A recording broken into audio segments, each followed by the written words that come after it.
आज है मोशन का लेक्चर नंबर 2, जिसके अंदर हम पढ़ने वाले हैं कुछ बेसिक कॉन्सेप्ट्स के बारे में।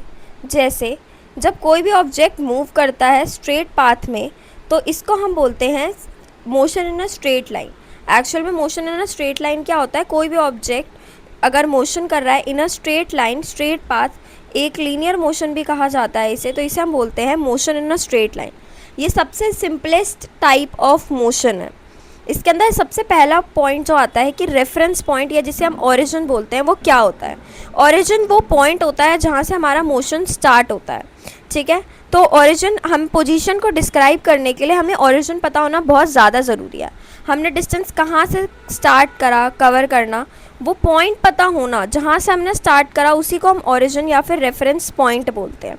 ठीक है, तो जहाँ हम पोजीशन, किसी भी ऑब्जेक्ट की पोजीशन डिस्क्राइब करने के लिए हमें उसका रेफरेंस पॉइंट या फिर उसका ओरिजिन पता होना बहुत ज़रूरी है, जो हमेशा एक फिक्स्ड पॉइंट रहता है, और इसे ही हम रेफरेंस पॉइंट या फिर ओरिजिन बोलते हैं।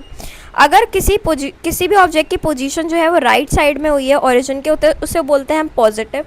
और अगर किसी ऑब्जेक्ट की पोजीशन जो है वो चेंज हुई है लेफ़्ट साइड में ऑफ द ओरिजिन, तो उसे बोलते हैं नेगेटिव। अगर मान लो ये हमारा ओरिजिन है, ये हमारा ओरिजिन है, अगर यहाँ से राइट साइड में अगर कोई ऑब्जेक्ट मूव हुआ है इन द राइट साइड, तो हम बोलेंगे उसकी पोजीशन पॉजिटिव है। यही अगर ओरिजिन से लेफ़्ट साइड में अगर ऑब्जेक्ट मूव हुआ है, तो इसे हम बोलेंगे नेगेटिव डायरेक्शन में ये मूव करा है। जो पोजीशन होती है वो चेंज करती है टाइम के साथ। ठीक है, टाइम के साथ किसी भी ऑब्जेक्ट की पोजीशन चेंज करती रहती है। अगर नहीं करती तो उस ऑब्जेक्ट को हम कह देते हैं कि वो रेस्ट में है। सेकंड कॉन्सेप्ट आता है कि एक्चुअल में पोजीशन होता क्या है। जो लोकेशन होती है किसी भी ऑब्जेक्ट की with reference to reference point, ठीक है, with respect to reference point, किसी भी ऑब्जेक्ट की पोजीशन रेफरेंस पॉइंट के रिस्पेक्ट में, इसे ही हम पोजीशन बोलते हैं।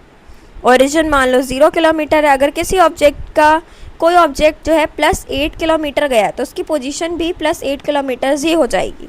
अगर कोई ऑब्जेक्ट -5 किलोमीटर्स गया है, तो उसकी पोजीशन भी -5 मीटर्स हो जाएगी।